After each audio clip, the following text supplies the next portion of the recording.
this summer I did a lot of camping trips. I got a 2-bedroom apartment last September with the intention of hosting a lot of potlucks and board game nights, and that didn't happen after COVID began. So to mitigate that, during the summer I hosted a lot of camping trips, which was really fun. But then starting in like the beginning of August, it just started to get colder and colder. And then I camped again the last 2 weekends, and I've realized like I was debating whether or not to do a camping trip next weekend, but I think I'm not going to, just because this morning I looked at my car and it was 0 degrees.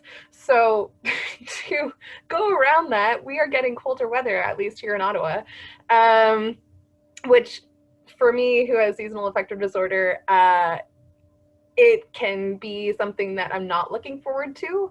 But something that helps me with that is getting out skiing. So it's a great way to be able to get outdoors and to stay active, which is two things that I really need in my life. So to put into context, these are some photos of when I started to ski.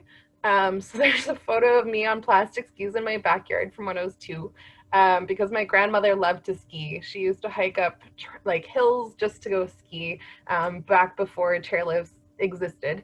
And so she put me on skis and signed me up for lessons pretty quick when I could. And so I gained a love for skiing. So I know that snowboarding is great too, but this presentation is going to be on skiing. There's also other ways of getting outside. Cross country skiing is also really fun, snowshoeing, all sorts of things. But specifically for me, this is my big passion for the wintertime. So this is a few times when I'm hitting the slopes. Once in my backyard, which was a bit of a slope, a couple times around the GTA, going to Glen Eden, and there was a garbage dump that was covered in soil that became a ski hill, which wasn't terrible, but it was a good hill to practice on. I definitely appreciate the hills that exist here in Ottawa. There's a lot that exist. I think there's 6 different options that exist around here. And then in Quebec, there's even more options and even more slopes that exist. So I these are some of the experiences. But as I said, like skiing is a great way to be able to just get outside.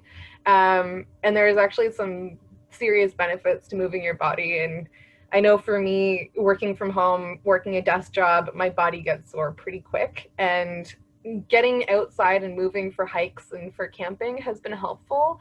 But during the winter, to be able to just literally embrace the hill, be aware of how I move, which moves into the enhancing your coordination, but also how it helps in terms of being able to try something new. For me, it's been something that I've known for a long time, but I've hosted a couple different ski trips over the last couple of years with people who've been skiing most of their lives, but also people who haven't been on skis before. And to be able to see people just embrace the opportunity to go skiing with friends, it is a good way to socially distance as well, or physically distance. You don't want to get too close to each other, but it's neat to be able to see how chairlifts have adapted too. So ski hills have tried to create different plans going forward to try and help make sure that people can do it safely. But in terms of skiing itself, there's tons of physical health benefits, which I'm not going to go too much into. I know for me, when I go skiing, I feel sometimes that I don't have too much energy when I first arrive, but then when you keep on going and just like embracing the fresh air, unless it's freezing, which also is a way of being able to have exercise, trying to keep yourself warm. But if you have like good gear, and just the opportunity to get outside, be on the slope, be able to feel the freedom of it as well, is also nice. I know for me last year I went skiing a lot, and being able to just have conversations with people on the chairlift in terms of picking up your phone and just making a couple calls, if you're skiing by yourself, or having a conversation with a friend who you're gone with. It's a really great way to be able to take time to sometimes disconnect, but also connect it, or disconnect from technology and reconnect with people, even though it's a way of being able to also connect with nature too. And the one thing that I find really helpful in terms of my personal health is the vitamin D intake that it exists, because it just, even night skiing, like evening skiing, feeling the sunset, it is really lovely to be able to just see the views and be out. Um, but specifically, the psychological and mental health benefits of skiing, it builds a sense of happiness and well-being, which, like, even just talking about skiing makes me happy. So I think even the act of, especially the act of hitting the slopes, but just thinking about it when you're not able to, for me anyways, it helps. Um, for skiing, you have to be aware of how your body moves. So being able to be aware of the different parts of your body and what sort of coordination exists between them, so that you can try and not fall.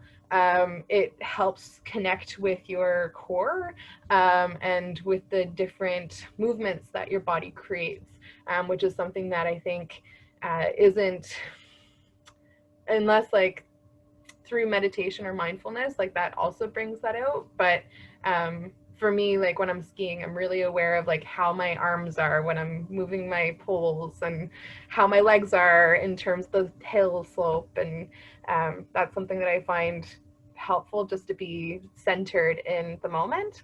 Um, it creates a sense of special awareness, which is the same kind of idea. After going skiing for the day, I'm exhausted and I'm ready to sleep. So I get great sleep, even though I typically have insomnia, and it improves concentration and cognitive capacity. So it's a good way to be able to like think about things, being in the moment, how the slope is, what you are going to expect. So all those different aspects to it. And as I mentioned, one thing that I've really enjoyed is to be able to host ski trips, which, like, obviously right now it's more tricky, but there are ways to be able to still go with friends and be able to hit the slopes, and to be able to be having that physically distant space, and be able to be outdoors with your friends. So I recommend that people get your passes if you'd like to go skiing. There's all kinds of passes. There are night passes, there are seasons passes that are like anytime you can go. For me, I always get a night pass, which is for Camp Fortune. I get to go after 3 p.m. any day, except Sundays, because their slope is closed. And right now until September 30th, they have, I think you save $70. And that's generally how a lot of the passes work, is that if you get your pass before the end of September, before it gets closer to the season, you do save a big chunk of money. So if you want to talk to me about skiing, or about going skiing sometime in the Ottawa area, or just like how to get into the whole idea of skiing, I'd be happy to talk to you about it. And I have friends who like snowboarding too, so if you're interested in that too, I can connect you. I personally don't know that from my personal experience, but to be able to just like find ways to be able to get outside even though it gets cold, it makes such a difference. And I think especially this year, because it's easy to get cooped up as we're all being told to stay home, and being able to find that space and time to get outdoors really does change the psyche. I know a couple days ago I was working from home, and I went out, and like within 2 minutes feeling the sunshine on my face just changed my mind completely. So not to lose focus on that, as the weather changes, is kind of the concept of my presentation. So thanks for taking the time to listen.